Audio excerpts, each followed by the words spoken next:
5. A doida Sra. Webster. Em 1947 começaram a acontecer coisas em minha família. Muitas delas desconhecidas por mim a princípio. Uma ocorreu com Drummond, que estava com 7 anos de idade. Ele fora a uma celebração da Páscoa na praia e se converteu. Algumas semanas depois, Joyce resolveu ir à igreja no domingo. Ela também se sentiu tocada pela mensagem simples que ouviu. Aceitou a Cristo como seu salvador pessoal e abandonou a bebida e a vida de pecado. Mas eu não sabia de nada disso. Joyce estava com medo de me contar o que havia acontecido. E eu estava tão bêbado naquele domingo que não tinha condições de perceber nenhuma mudança em minha mulher. Na segunda-feira de manhã, quando eu saía de casa para o serviço na base, Joyce me disse: "Veja se você volta direito para casa hoje à noite. Vamos jantar às 6 horas. Certo, 6 em ponto." Respondi. O admirável é que eu realmente voltei para casa às 6 naquela tarde. Joyce havia preparado um jantar de dar água na boca. Eu estava com fome. Assentei-me à mesa com o restante da família e mergulhei de cabeça na comida. Ninguém falou muito. Mas, a certa altura da refeição, olhei para Joyce. Lá estava ela, sentada, sorrindo para mim. Durante fugazes segundos, eu a vi como da primeira vez. Seus olhos azuis, cheios de amor, sua etérea disposição irradiando beleza e felicidade. Era como se ela tivesse voltado a ser o que fora no passado. "Por que você está tão feliz?" Perguntei. "Oh, por nada em especial, acho. Eu me sinto bem esta noite." Ela disse com certa hesitação. "É bom alguém se sentir assim." Observei, voltando ao meu prato. Quando saí para o trabalho na manhã seguinte, ela disse: "Lembre-se de como foi bom ontem à noite. Esteja em casa hoje, outra vez às 6. Aqui estarei, prometi." No entanto, eu estava começando a me sentir um pouco seco. Por isso resolvi dar uma paradinha no bar do hotel. Apenas por alguns minutos. Antes de ir para casa naquela tarde, pedi um copo de cerveja e um conhaque duplo. Suguei a espuma do copo e misturei a cerveja, metade do conhaque. Depois de umas 2 cervejas, comecei a discutir com alguns fregueses a respeito de quem era o maior lutador de boxe do mundo. Quando cheguei em casa, já eram 7 horas. Pude perceber, ao ver a mesa, que os demais já haviam jantado. Tentei conservar quente sua comida. "Receio que não esteja tão gostosa", disse Joyce, tirando alguma coisa do forno. "Está tudo bem. Não estou com muita fome hoje." Respondi com a língua pastosa. Tentei comer a deliciosa comida que ela pôs diante de mim, mas não consegui engoli-la. Joyce fez tudo para mostrar-se alegre, mas, comigo meio bêbado, não conseguiu sucesso algum. Na quarta-feira de manhã, ela nada me falou acerca de voltar para casa na hora certa. Novamente, dei minha paradinha no bar. Cheguei em casa às 20 horas e 30 minutos. "A comida está fria. Você quer que esquente algo?" Disse aborrecida. "Não, não estou com fome." Respondi. Essa foi toda a nossa conversa naquele resto de noite. Na quinta-feira cheguei em casa às 10 da noite. As crianças já estavam na cama. Eu estava muito bêbado e fui direto para o quarto, deixando Joyce sentada sozinha na sala. Na sexta-feira não voltei para casa. Bebi uma cerveja atrás da outra até às 7 horas da manhã. A essa altura, de tão bêbado eu não sabia o que estava fazendo. Tinha certeza de que não conseguiria alcançar minha casa. Por isso, pedi ao garçom encarregado do bar que me arranjasse um quarto no hotel. vendo minhas péssimas condições. Respondeu que havia um quarto vago no extremo da sala e que eu o ocupasse. Saí cambaleando por uma porta e desci para a sala anexa. Estava tonto e vacilava no caminhar. A sala parecia ter 2 quilômetros de comprimento. Eu sabia que não conseguiria atravessá-la. Por isso, passei sem firmeza pelo alojamento da empregada negra e entrei na primeira porta aberta. Atirei-me na cama e apaguei. Quando despertei na manhã seguinte, minhas roupas estavam cobertas de penas de galinha. Aqueles detestáveis colchões de penas. Elas estavam sempre saindo através do forro e das costuras. Mas eu me sentia muito mal para me importar com algumas penas. Deixei o quarto e, prestes a cair no chão, dirigi-me ao bar. Pedi outra cerveja, paguei a bebida e o quarto e me sentei ali durante uns 15 minutos, tentando acordar de vez. Cheguei em casa na manhã de sábado, no momento em que Joyce estava se levantando. Eu não tinha a menor ideia de que horas eram. Joyce olhou espantada para as penas que me cobriam. "Onde você esteve?" "Eu apaguei", respondi, evitando falar do colchão. Fui para o quarto, tirei o uniforme, pendurei-o ao lado da cama, vesti o pijama e rastejei para debaixo dos cobertores. O travesseiro macio me fez bem. Minha cabeça estava estourando. Mas algumas horas de sono, pensava eu, me curariam. Sorri e fechei os olhos. O despertador disparou 2 minutos depois. Era hora de levantar e ir trabalhar. Empurrei os cobertores, tirei o pijama, catei as penas do meu uniforme, vesti-me e saí correndo para os estaleiros. Ao meio-dia, li no jornal que uma empregada negra havia sido estrangulada com um pedaço de arame em seu próprio quarto durante a noite de sexta-feira, no mesmo hotel em que eu dormira. Tentei lembrar alguma agitação ou gritaria que porventura tivesse ouvido, mas minha memória era como uma folha de papel em branco. Tudo o que eu recordava era ter passado cambaleante pelo quarto da empregada no momento em que eu estava prestes a apagar. A notícia dizia que as autoridades estavam à procura do suspeito do assassinato. De repente despertei para um ponto importante. Ter estado no mesmo edifício me tornava automaticamente um suspeito.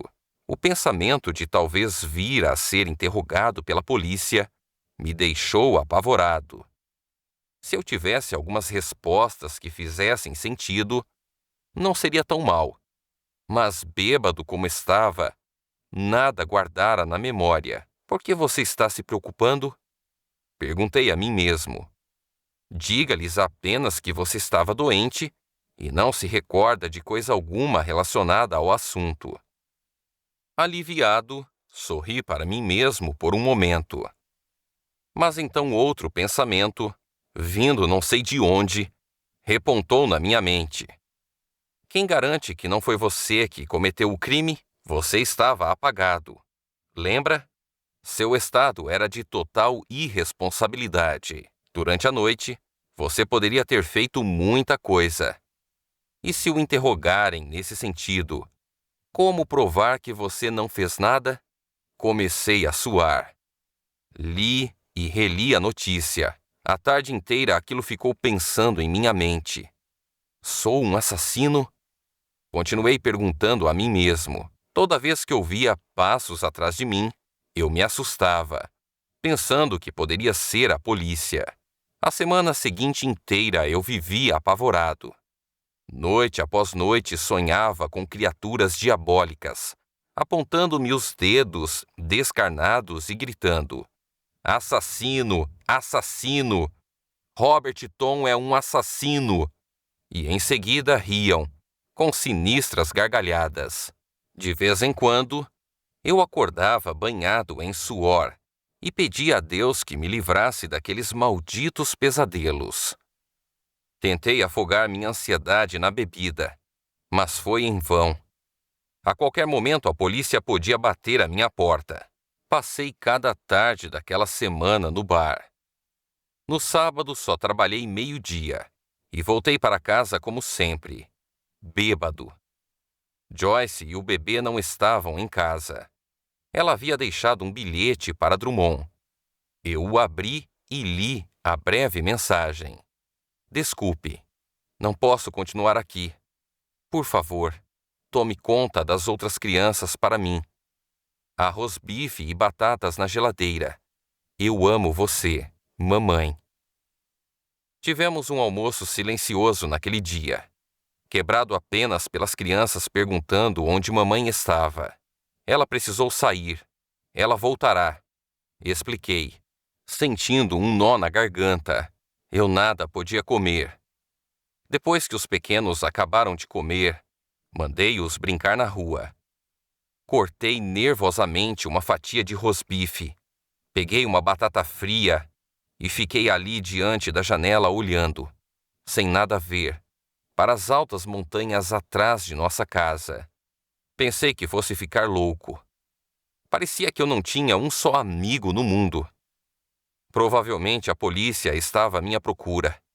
Eu estava dominado pela bebida e sem esperança de libertação.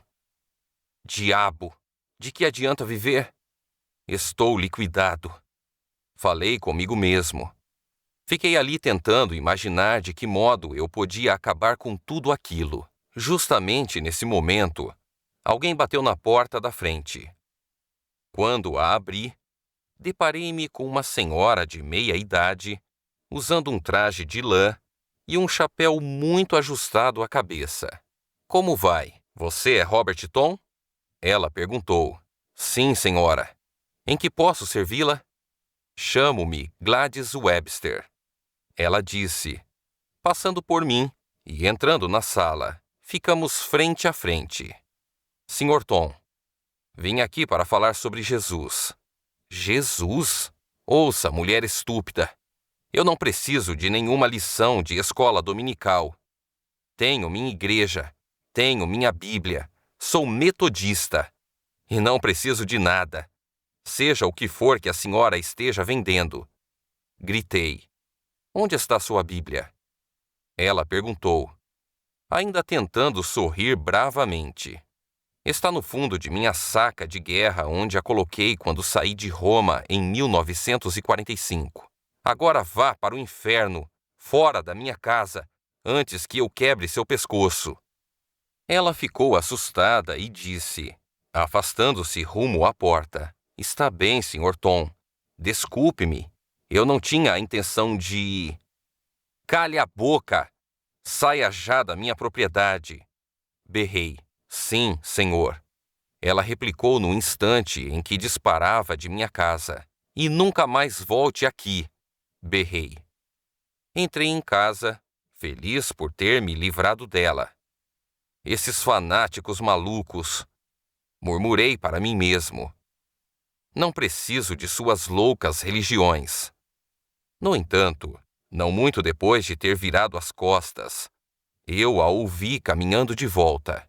Ela veio direto a mim, pôs seu dedo bem debaixo do meu nariz e começou a orar em uma língua que eu jamais ouvira. Eu já ouvira algo acerca de pessoas que falam em outras línguas. E desconfiei que era isso o que ela estava fazendo. Tentei esquivar-me e ir para o meu quarto. Mas subitamente um poder invisível me dominou, e o acontecimento seguinte de que me lembro foi que eu estava de joelhos, orando, de mãos levantadas para o teto. Ouvi a mim mesmo dizendo, se há um Deus no céu, tenha misericórdia de mim, um pecador. E comecei a chorar copiosamente. Imediatamente a mulher bateu com a palma da mão na minha cabeça e começou a repreender o demônio que estava em mim. Vós, diabos, saí dele. Ela gritava. Satanás, eu te ordeno que libertes este homem e o deixes livre em nome de Jesus. Bem, Eu nunca havia experimentado tratamento igual àquele antes, mas à medida que ela orava, senti alguma coisa estranha acontecendo dentro de mim. Uma libertação, uma desocupação de forças estranhas. Comecei a rir e a chorar ao mesmo tempo, enquanto a senhora Webster, ali de pé, dizia em alta voz: "Louvado seja o Senhor, graças, Jesus." Quando a emoção começou a declinar, a senhora Webster me pegou pelo braço e disse: "Venha comigo, Sr. Tom. Há alguém que o senhor precisa conhecer." Pus-me de pé e segui com a senhora Webster. Ela me deu o braço e fomos andando pelas proximidades até a Missão da Fé Apostólica. O edifício estava vazio, a não ser por duas jovens que tocavam órgão. "Onde está o pastor?" A senhora Webster perguntou. "Ele só chegará mais tarde, irmão Webster." Uma das jovens respondeu. "Está bem, vamos esperar," ela disse. Eram por volta de 3 horas da tarde. As jovens recomeçaram a tocar órgão e a primeira coisa que aconteceu comigo foi que elas me fizeram cantar. Havia muitos anos que eu não cantava um hino, mas depois que comecei, não consegui parar. Pus para fora todos os cânticos que havia aprendido na escola dominical. Depois de cantar todos os hinos de que me lembrava, comecei de novo. Quando afinal o pastor chegou, às 7 da noite, eu ainda tinha disposição para continuar cantando. Depois que o pastor Crompton ouviu minha história, ajoelhou-se comigo e orou até que eu obtivesse a resposta, como ele mesmo disse. Ele queria assegurar-se de que eu estava realmente salvo. Por isso, confessei novamente todos os meus pecados e chorei e ri, tal como fizera antes, enquanto a senhora Webster bradava e louvava ao Senhor. Quando finalmente fiquei em pé, o pastor declarou: "Irmão Tom, você nunca esquecerá este dia. Agora você é uma nova pessoa, e desejo que seja fiel ao Senhor e comece a frequentar todos os cultos da missão. Estou certo de que o farei, pastor. Sei que algo maravilhoso acaba de me acontecer." Eu disse alegremente, abrindo-me em um largo sorriso. Depois que apertamos calorosamente as mãos um do outro, separamo-nos e eu comecei a caminhar de volta para casa. Seja o que for que me tenha feito parar no bar, jamais saberei. Talvez fosse a coisa mais natural a fazer. Talvez ainda não estivesse bem definido para mim o que acabava de acontecer. Talvez eu estivesse perguntando a mim mesmo se não era possível ser um bom cristão e tomar um drink uma vez ou outra. Talvez eu estivesse desgostoso comigo mesmo por haver prometido àquele pastor frequentar aquela missão efeminada. Por alguma razão, tendo eu chegado ao bar por volta das 8:30, algo me fez entrar. Eu tinha $2,10 no bolso. E a garrafa de cerveja custava, na época, apenas 9 centavos. Depois de consumar uma garrafa inteira, ainda me sentia sóbrio. Por isso pedi algo mais caro. Um copo de vinho, depois conhaque, depois uísque. Primeiro a bebida pura, depois misturada. Às 10:30, eu havia gastado todo o dinheiro que tinha. Estava me aprontando para sair, quando um velho amigo meu, chamado Mostert, chegou e se ofereceu para pagar-me um drink. Voltei a sentar, e ele me pagou bebidas até às 11:30. "Ei, Tommy, por que você não está bêbado? Por que você ainda está sóbrio?" Mostert desabafou. "Engraçado, eu estou sóbrio." Pensei comigo mesmo. "O que está acontecendo com você? Minhas bebidas não lhe agradam?" Mostert vociferou. "Oh, sim, são muito boas, sim," repliquei. "Então por que você não fica bêbado comigo? Eu devia dar uns trancos em você por estar jogando fora o meu dinheiro." Ele era um homem bruto e eu sabia que podia facilmente me bater. Então, rapidamente lhe agradeci as bebidas e tomei o rumo de casa. Depois de beber por 3 horas a fio, caminhei aprumado como uma seta por todo o trajeto até minha casa e não me senti mal nem um instante que fosse. Quando entrei na sala, ali estava a Sra. Webster me esperando. Senti-me tão envergonhado que tive vontade de correr, mas algo me segurou. Eu o estava esperando. Dei jantar às suas crianças, coloquei-as na cama e fiz uma rápida arrumação. A casa estava um brinco. Achei que não devia deixar as crianças sozinhas até sua volta. Agora, se me dá licença, vou andando. Boa noite, irmão Tom.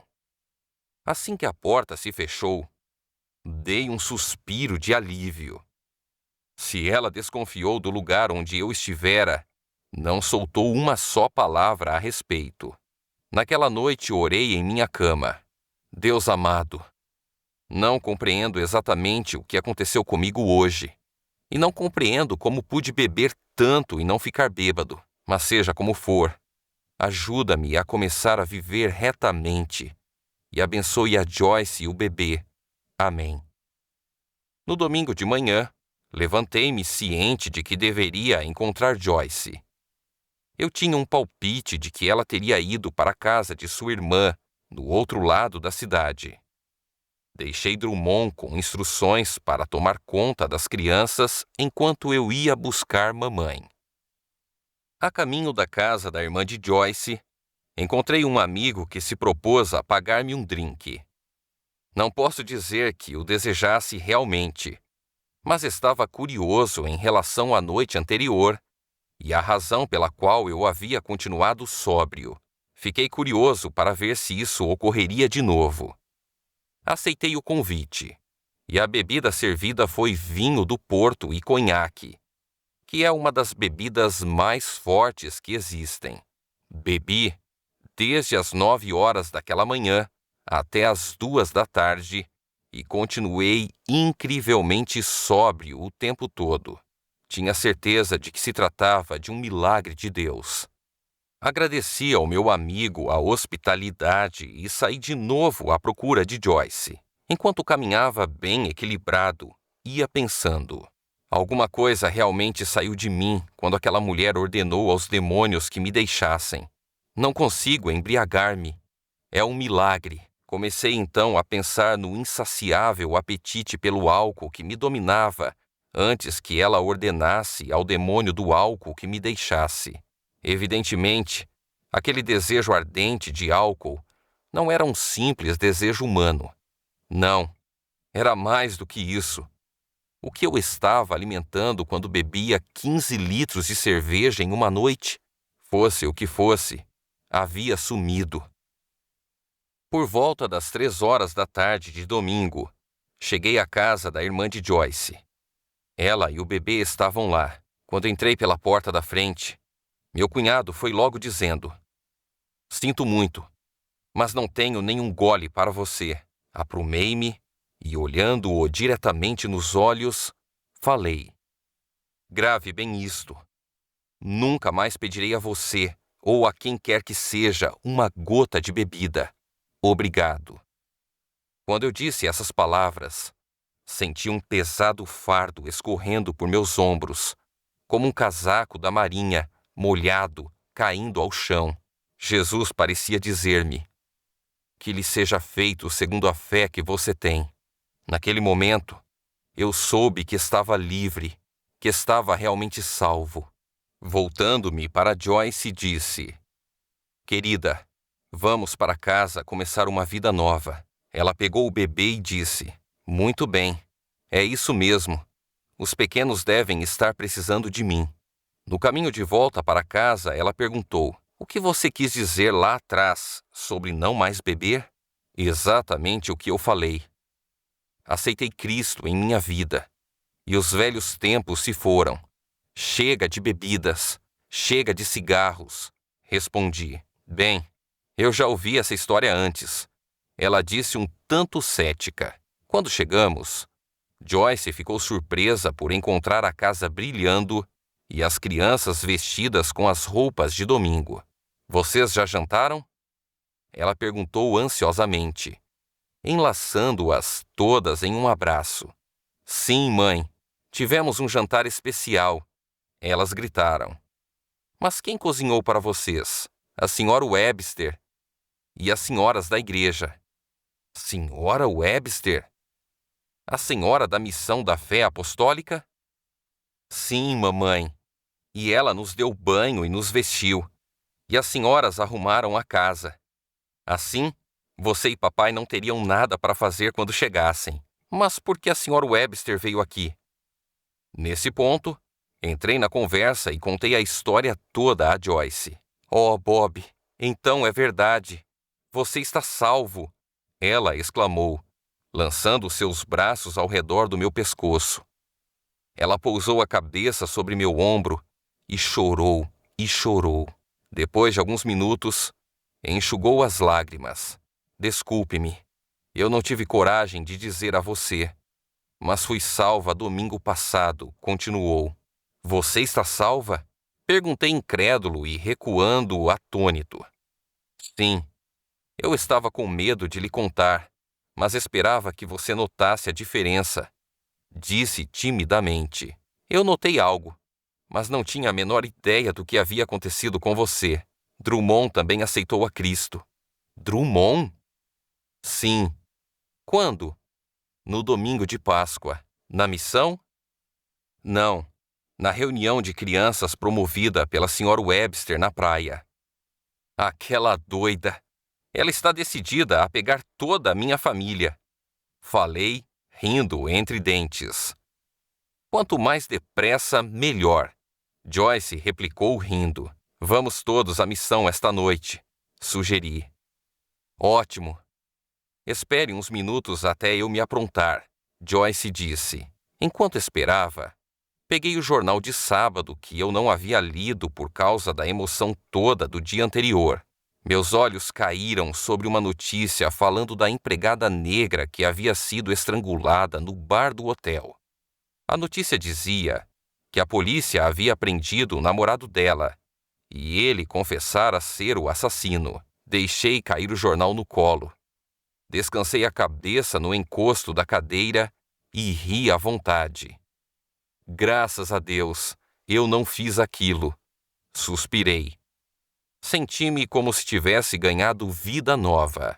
Não demorou muito e nossa família toda se dirigiu à Missão da Fé Apostólica para participar do culto da noite de domingo. Lotamos um banco inteiro. Gostei do cântico e da pregação, mas me desagradou um bocado a mulher do pastor gritar Aleluia e louvai ao Senhor durante todo o culto. Ao voltarmos para casa, eu disse a Joyce que nunca mais voltaria lá, e não passavam de um monte de fanáticos. Contudo, na noite de quarta-feira, voltamos. E outra vez na sexta-feira, e outra vez no domingo. Começamos a apreciar a fraternidade, e mesmo a mulher do pastor não parecia tão ruim depois que a conhecemos melhor. Um dos grandes problemas que enfrentamos depois de iniciados na vida cristã foi com nossas finanças. Eu havia gastado tanto dinheiro nas bebedeiras que pouco restara para pagar as contas. As dívidas se acumularam porque, enquanto andava bebendo, eu não dava a menor importância a elas. Mas agora que eu pertencia a Cristo, sabia que algo precisava ser feito.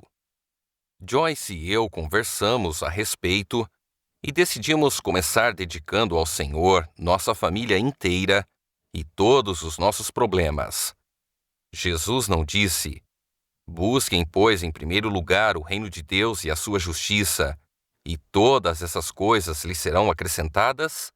Mateus capítulo 6, verso 33. Assim, no domingo seguinte, fomos à missão e no momento do apelo, fomos todos à frente e nos ajoelhamos junto ao altar. Joyce segurava o bebê e todas as outras crianças ali estavam reverentemente ajoelhadas.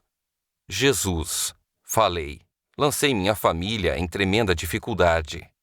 Gastei meu dinheiro na bebida. As crianças não têm sido devidamente alimentadas ou vestidas e as contas estão por pagar. Chorei como uma criança antes de prosseguir. Jesus, tu salvaste a mim e a Joyce para a glória do teu nome.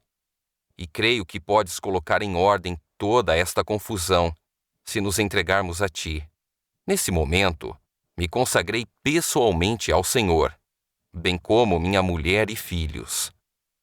Deus podia usar todos os meus filhos como missionários.